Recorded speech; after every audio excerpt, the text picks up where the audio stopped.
Hi, I'm going to talk about the student visa process for the US. The most important thing to apply for a student visa is to get your I-20, which is the admission offer. In this slide, I'm going to talk about the visa process, the list of documents, service fee payment procedure, set of documents, and then eventually we're going to talk about the complete recap. Any international students who's willing to study in the US must have an I-20 before starting his student visa process. Once you confirm your admission, the college will send you a form called I-20, which is mentioned right on the screen that you can see. Once you receive the I-20, make sure that your surname, your given name, and your date of birth is absolutely correct, which matches with your I-20. Once all this thing is confirmed, you should make sure that you sign, and if you're below the age of 18, you have to make your parents sign the I-20. Each I-20 has a unique service number which is mentioned on the left side top. Make sure that when you're filling all your details, the service number is absolutely correct and mentioned on each visa application form and your service form as well. Once you get the I-20, according to the US regulation, students cannot apply for their visas 120 days prior to the college start date. For the spring session, which is the January and February of each year, you can start your visa process sometime in September or October, November, December, or even January. It's not late to apply for your visa in January because the visa process usually would take about 2 weeks. If you're going for the fall, which is the August and the September of each year, you can start your visa process sometime in April, May, June, July, or August. Once again, August is not late. How do you calculate the 120 days? Each I-20 would have the college start date, so you can match up what is the best time for you to apply for your visa. Once when you have the I-20 and you want to start your visa process, you need to log on to the website called www.ustraveldocs.com/IN. On the home page, scroll down and you'll see it says complete my visa form, the DS-160. Click on that and start your visa process. Once when you see this screen, you can select your country where you are, like India, New Delhi, Chennai, Hyderabad, wherever you are. So, to select the country and your place of residence, and then you can start the visa process. It says start application. Once you complete your visa application DS-160, you review it and then you'll get a confirmation page.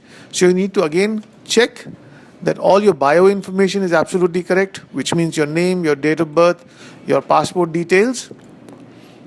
And when you're booking your visa date, this barcode would be essentially important for you to complete that in your appointment.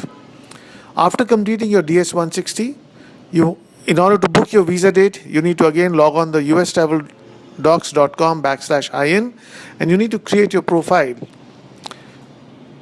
So once you create your profile, you have to log in, complete your details like your name, your date of birth, your passport details. It'll give you the payment options. The best option is to pay at the Axis Bank. And when you choose that option, you'll get this receipt called Stanley receipt. You need to take this and you need to go to the Axis Bank to pay the visa application fees. Once you pay the fees at the Axis Bank, you'll get a receipt and then that receipt will be activated. It takes about 3 to 4 hours for the activation.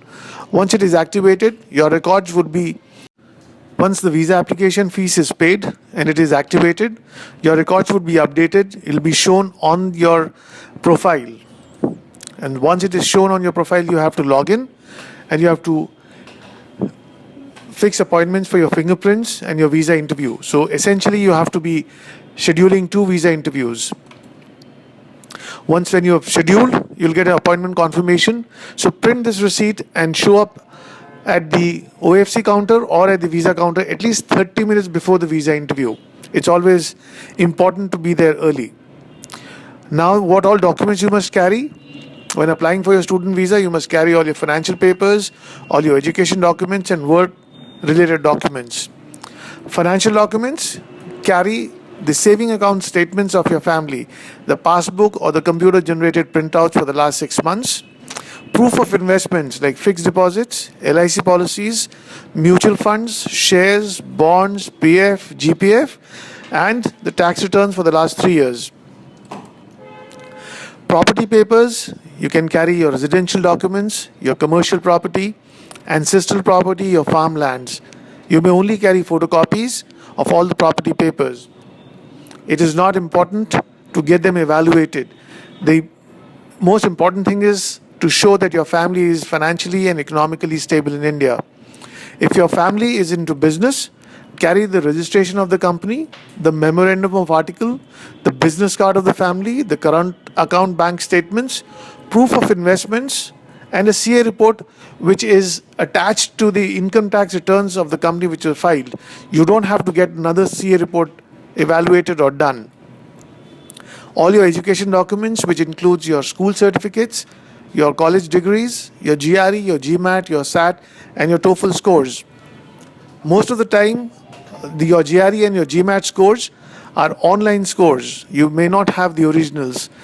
Carry the screenshots. They're good enough for you to carry for the visa interview. If you've been working, then carry your joining letter. And if you've worked at different places, you'll be carrying your relieving letters as well.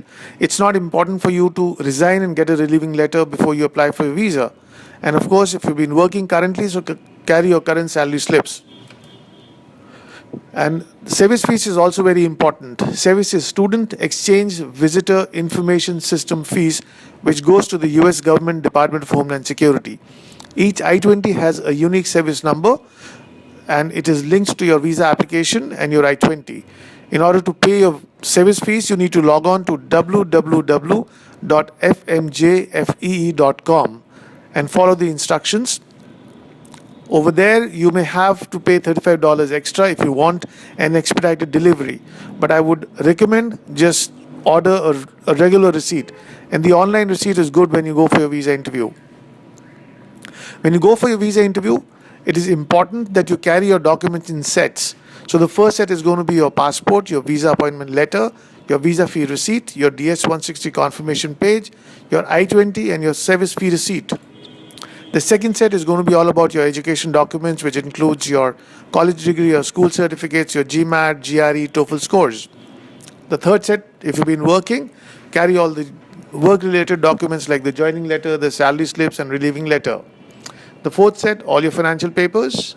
And fifth set, if you want, you can carry all your miscellaneous, if you've done some kind of NGO work, if you've participated in any kind of volunteer work, carry those documents. But try and make simple sets.